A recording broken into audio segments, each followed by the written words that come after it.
السلام علیکم ذاکر بھائی. I am Joseph Fernandes working in a call centre.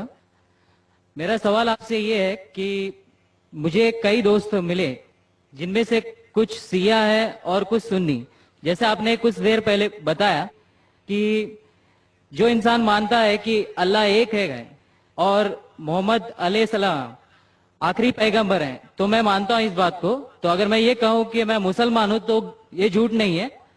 لیکن مسلمان بننے کے بعد ایک نماز پڑھنا بہت ضروری ہوتا ہے اور کچھ طریقے ہیں جو دونوں ہی دوستوں نے مجھے بتائے لیکن ان کے طریقے الگ الگ ہیں. تو مجھے یہ سمجھ میں نہیں آیا کہ کس کا طریقہ میں اپناؤں کیونکہ دونوں ہی اپنے طریقوں کو صحیح سمجھتے ہیں.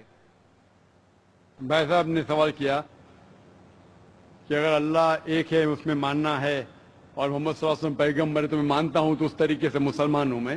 لیکن میرے دو دوست ایک شیعہ ایک سنی اور مسلمان بننے کے لیے نماز پڑھنا ضروری ہے تو کس طریقے سے نماز پڑھوں؟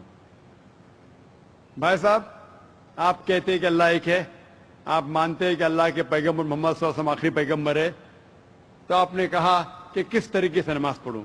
یہ شیعہ سنی جو آپ نے پوچھا, آپ جب قرآن پڑھیں گے قرآن میں نہ شیعہ ہے نہ سنی ہے. قرآن میں نہ شیعہ ہے نہ سنی ہے. قرآن شریف میں کہا گیا ہے سورہ عمران میں سورہ نمبر 3 آیت نمبر 103 میں وَاعْتَصِمُوا بِحَبْلِ اللَّهِ جَمِيعًا وَلَا تَفَرَّقُوا, کہ آپ آپس میں اکٹھا ہو کے اللہ کی رسی کو مضبوطی سے پکڑو. اللہ کی رسی ہے قرآن اور صحیح حدیث. تو آپ دیکھیں قرآن میں کیا لکھا ہے اور اللہ کے رسول کے صحیح حدیث میں کیا لکھا ہے. تو جو بھی آپ سے کچھ کہتا ہے اگر قرآن اور صحیح حدیث کے مطابق ہے آپ اس کی بات مانو. جو ذاکر کہتا ہے وہ بھی کچھ اہم نہیں اسلام میں, ذاکر اسلام میں زیرو ہے. جو ذاکر کہتا ہے وہ بات ماننا ضروری نہیں, لیکن جب میں قرآن کا حوالہ دیا تو آپ کو قرآن کی بات ماننا فرض ہے. جب میں صحیح حدیث کا حوالہ دیا تو آپ کو صحیح حدیث کی بات ماننا ضروری ہے.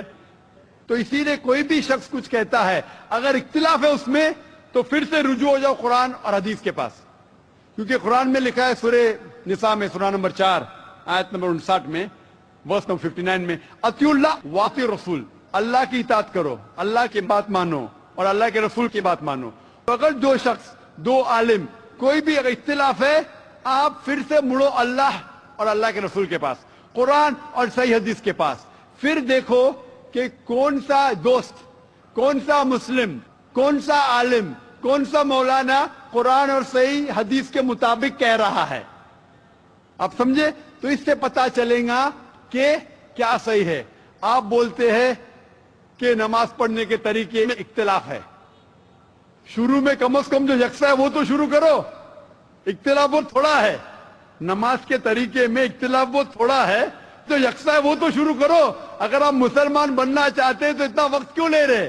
خالی نام کے مسلمان ہونا ضروری نہیں ہے, وہ کوئی فائدہ نہیں. عملی طور پہ مانو کہ اللہ ایک ہے, اس کی عبادت کرو اور آخری رسول محمد صلی اللہ علیہ وسلم پہ ایمان لاؤ.